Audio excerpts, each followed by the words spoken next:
દિવાળીમાં હું ઘરે આવું એટલે શું ખવડાવશો?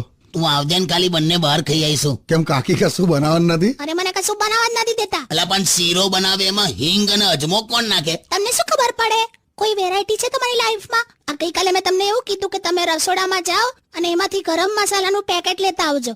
પણ ક્યાં હતું? મને નતું મળતું. મને હતું જ, તમને નહીં મળે એટલે જ હું પહેલેથી જ લેતી આવેલી. જો છે ને તારે કઈ કામ જ કરવું હોય ને તો મારું પેલું જે કબાટ છે ને ખાનું એ મને સાફ કરી આપજે. 8 વર્ષથી તે મારા કપડાનું કબાટ સાફ નથી કર્યું. શું 8 વર્ષથી?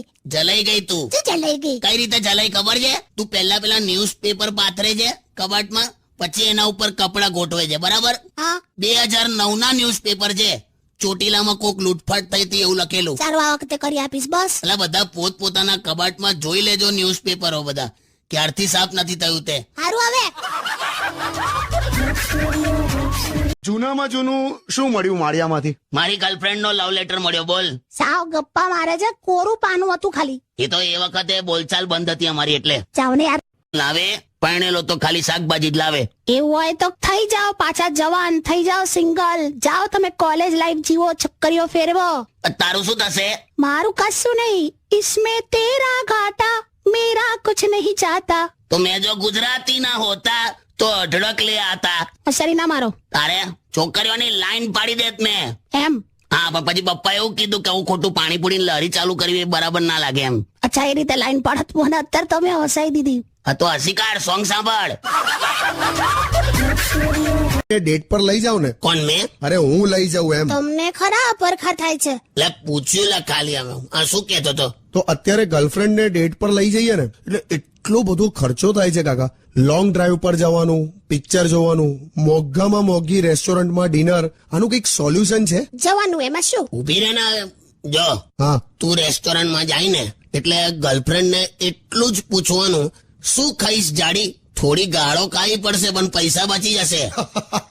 પણ આ લગન પૂરતું જ કે એકવાર લગન થાય ને પછી તું એને જાડી કે કશું બી એ ખાવાની એટલે ખાવાની જ. હા, લાઈવ ઉદાહરણ બેઠું છે. પણ એ સાંભળ, હવે તું થોડું વજન ઉતાર હા, ને તો દેશી ઘીના ડબ્બા પર તારા ફોટા છપાશે. પણ તો પછી મને ડેટ પર લઈ જાઓ ને, મસ્ત મોંઘી જગ્યા લઈ જાઓ. ચાલ પેટ્રોલ પંપ જઈએ. એમાં હું આવા કોચરા વેડા કરો છો? એ કોચરો કે મને કોચરો કે તું? તો શું? તું અલગ અલગ જગ્યાએથી શાકભાજી નથી ખરીદતી? એટલે શું ખબર ના પડી? અલગ અલગ જગ્યાએથી એટલે એ ખબર નહીં, આ અલગ અલગ જગ્યાએથી શાકભાજી ખરીદે છે. એનું રીઝન છે. હું તમે અલગ અલગ જગ્યાએથી શાકભાજી ખરીદો ને તો ધાણા વધારે મળે. તું જાણ બે, તું આનું શું કરું યાર? કોચરા વેડા જોવા ને તો સૌથી વધારે અનાજ હે ખરેખર. શું? શોપિંગ મોલમાં જાય ને તબ 10,000 ની ખરીદી કરે પણ પેલી 10 રૂપિયા વાળી એક્સ્ટ્રા થેલી લેવી પડે ને તેનો જીવ બળ્યા કરે. બધાનું એવું હોય. ઓકે, જાને જા. સાંભળો ને, હવે ચલો, હવે તમે આવજો. અને આજે તો ફંક્શન છે કોઈ, એટલે જ નહીં આવું. અને તને સાચી વાત કહી દઉં તો એ લોકોએ મને ચોખ્ખી ના પાડી છે કે આજે તો આવશો જ નહીં ફંક્શન માં. કે કેમ તમને ના પાડી? તો ગયા વખતે મેં ખેલ કરેલો એટલે.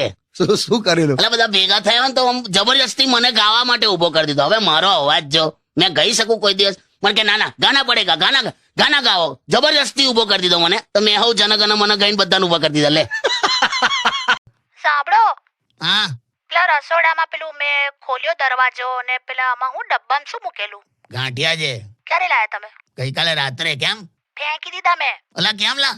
અરે એમાં ધનેડા પડી ગયા હતા. સેના વળી ધનેડા લી? અરે લિટરલી જીવડા હતા, આખું બ્લેક કલરના ધનેડા હતા. મેં બધું ફેંકી દીધું. ઓલા જીરા વાળા ગાંઠિયા છે લી. હવે શું જીરા વાળા ગાંઠિયા અને ધનેડા લાગે છે એની. કાકા, તારે હું યાર, અરે બધું ચોંટેલું હતું ને. એ જીરું છે લી. કાકા કહે ને તમે એમાં દુખી ઉતા હોય. ફેંકી દીધું એને. બોલ કેટલી વાર કીધું છે તું આંખના ડોક્ટર પાસે જા યાર. શું હવે? ના તો કે ના મારી આંખ તો મસ્ત છે. પણ હવે કેવું, આમ મારો સ્વભાવ એવો છે ને, મને નાનપણથી છે ને મદદ કરવાની ટેવ છે. હા મને ખબર છે. તો પછી વાળી ગઈકાલે તું એક નાના બાળકને વેફર ખાવામાં મદદ કરતી હતી ને, બિચારું ખુશી ના મારે એટલું બધું રડ્યું. બસ હવે એ બધું કહેવાની જરૂર છે? બેજા છોન મને. ના હવે ચાલો, હું નીકળું જ છું. હારું ત્યાં ઘેર જા નીકળ. પેલું બોલી જા છેલ્લું વાળું. So, stay tuned with Kishore Kaka only on Radio City 91.1. So, Kaki, you look so beautiful. Thank you બોયલું. શું આમ જ કીધું બે?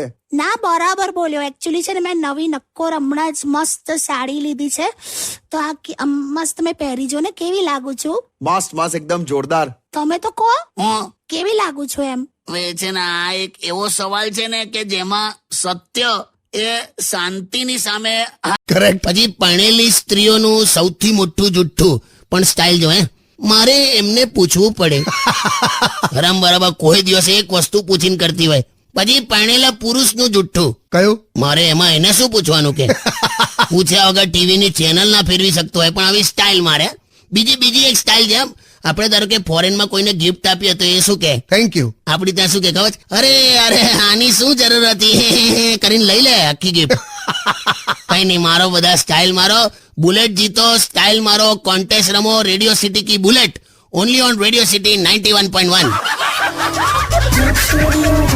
હું તો યાર એક ધબકારો ચૂકી ગયો કે હવે આ વેલેન્ટાઇન માં બોનસ નું ક્યાંથી ચાલુ થયું એમ પછી મેં કઈ પૈસા બચાવવા માટે મેં એને ગુલાબનું ફૂલ આપી દીધું મેં કીધું વેલેન્ટાઇન માં આ જ હોય એમ તો હું કરવાનું પણ યાર તમે પણ ખરા છો ને અત્યારે વેલેન્ટાઇન ના દિવસોમાં ગુલાબ અપાય તો હું કરું લીપન પૈસા બચાવવા કર્યું હવે એમાં એ શું સમજી હશે મને ખબર નથી અત્યાર સુધી મને બેન બેન બેન કહેતી હતી આજે સવારથી મને દીદી દીદી દીદી કરે છે અલા પણ એટલે ભલે તને બેન કહેતી હતી અત્યારે દીદી દીદી કરે છે ને હા તો પણ ભલે ને દીદી દીદી એટલે બેન જ થયું ને જો એક વાત સમજી લો હું એક સ્ત્રી છું એટલે એનો આ દીદી દીદી નો અર્થ મને બહુ સારી રીતે સમજ પડે છે લા યાર એટલે છે ને તમે એનું વેતન ચૂકવી દેજો ચૂકવેલું જ છે ના વધારે ચૂકવી દેજો મને વેતન પોસાશે મને સોતન નહીં પોસાય લા કઈ સોતન ને બધું સમજ્યા ને તમે હાલી સમજી ગયો મૂકી દે હવે ચાલ એટલે આ તો ખરું થઈ ગયું એટલે આવા કેવા ફાલતુ બધા જોક પણ આવે જ સારા નહીં મને પણ એવું જ થાય છે પણ છે ને બંદૂક સરળતાથી મળતી નથી એટલે બસ તું બહુ બોલીશ નહીં આવે સેજ વેલ્યુ રાખ મારી પોતું તો હું મારું છું શું વાત કરો છો? એટલે હું નથી કહેતી એમને પોતું મારવાનું એમાં છે ને અમારી જે નવી કામવાળી આવી છે ને થોડી કામ બ્યુટીફુલ છે તો એને હેલ્પ કર્યા જ કરે છે દરેક કામમાં એમાં ને એમાં પેલી બધું કામ એમની પાસે કરાવી લે છે બોલ પણ મસ્ત છે હા લુચ્ચી બસ હવે ચાલો ઘરે હજુ તો આમ મારે પેલી સાડીઓનું સેલ લાગ્યું છે ને ત્યાં થઈને જવાનું છે બીકોઝ યુ નો 5 રૂપિયામાં સાડી 10 રૂપિયામાં તો ભરે સાડી મળે છે બોલ બે સાડીના ભાવ નથી સાડી ધોવાના ભાવ છે લોન્ડ્રીની દુકાન છે હું લી કઈ નહીં નીકળો તમે લોકો અને શાંતિથી જજો. હા અમે આ ફર્સ્ટ ચલાવતા જ નથી એટલું સ્લો ચલાવે છે ને કે ચાલુ સ્કૂટરમાં મચ્છર કરડી જાય તે તું જો તો હવે કેવું ફાસ્ટ ચલાવું છું પેલા મ્યુચ્યુઅલ ફંડ ની એડવર્ટાઇઝમેન્ટ નું એનાઉન્સમેન્ટ થાય એવું જય શ્રી કૃષ્ણ પણ કાકી બ્યુટી પાર્લરમાં એકદમ આમ શું કામ એટલે વેકેશનમાં કશે જવાના છો શું? હું કશે નહીં ખાલી મારા પિયર જવાની છું અને આ કશે જવાના છે ક્યાં જવાના છો તમે?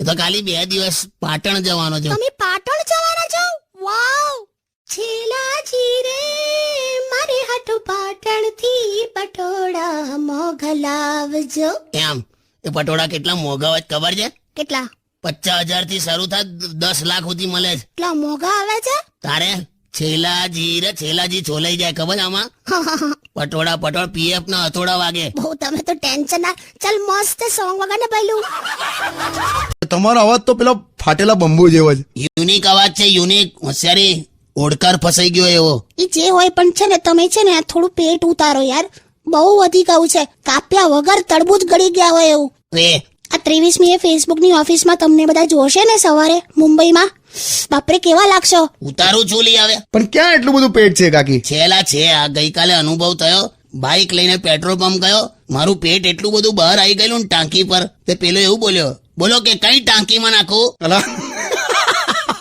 પછી મેં આમ અંદર આમ ઊંડો શ્વાસ લીધો પેટ અંદર ગયું ત્યારે બાઇકની ટાંકીનું ઢાંકણું દેખાયું હારું આ પેટ કેમનું ઉતરે યાર હું કહું તમને તમે છે ને રોજના હવે 3 ઈંડા આપવાનું ચાલુ કરી દો તો 2 મહિનામાં ઉતરી જશે. વે પોલ્ટ્રી ફાર્મ મેં મરગી જવું મસ્તી કરો. ગુબ્બો માર દઈશ પેટમાં પેટમાં ના મારતા યાર સવારે નાન ખટાઈ ખાધી છે તૂટી જશે. જો ને કેવા જવાબ 2 દિવસથી કાકી કથામાં જાય છે. તે જાયેલા અરે આવતા નથી બાકી એટલું સરસ બોલે છે ને મહારાજ શું કે મહારાજે એક બહુ સરસ વાત કરી કે આપણા અંદરનો જે અવાજ છે ને હા એ લોકોને સંભળાય તો લોકો તમારી સાથે જોડાય હું લી હું આપણા અંદરનો અવાજ લોકોને સંભળાય ને તો લોકો તમારી સાથે જોડાય એવું ના હોય શું ના હોય આપણા અંદરનો અવાજ લોકોને સંભળાય એટલે હું શું નસકોરા. બે જાવ ને હવે. એ જ થયું ને, આપણા અંદરનો અવાજ લોકોને સંભળાય એટલે નસકોરા. જો સંભળાય તો લોકો તમારી સાથે જોડાય ના, તમારાથી છૂટા પડી જાય. બે છે ને તમે તમારું લોજિક તમારી પાસે રાખો યાર. પેલા મહારાજનું ને તમે ક્યાં તમારું બધું ગોઠવો છો? એટલે તમે જાઓ કથામાં. મેં તો ઘરે જ અનુભવ કરી લઉં છું આનો, કેમ કે મહારાજની કથા હોય કે પત્નીની વ્યથા હોય એ એક જ જેવી હોય. કશું સમજ ના પડે તો ધ્યાન દઈને હોંભળ્યા કરવાનું બસ. હટ!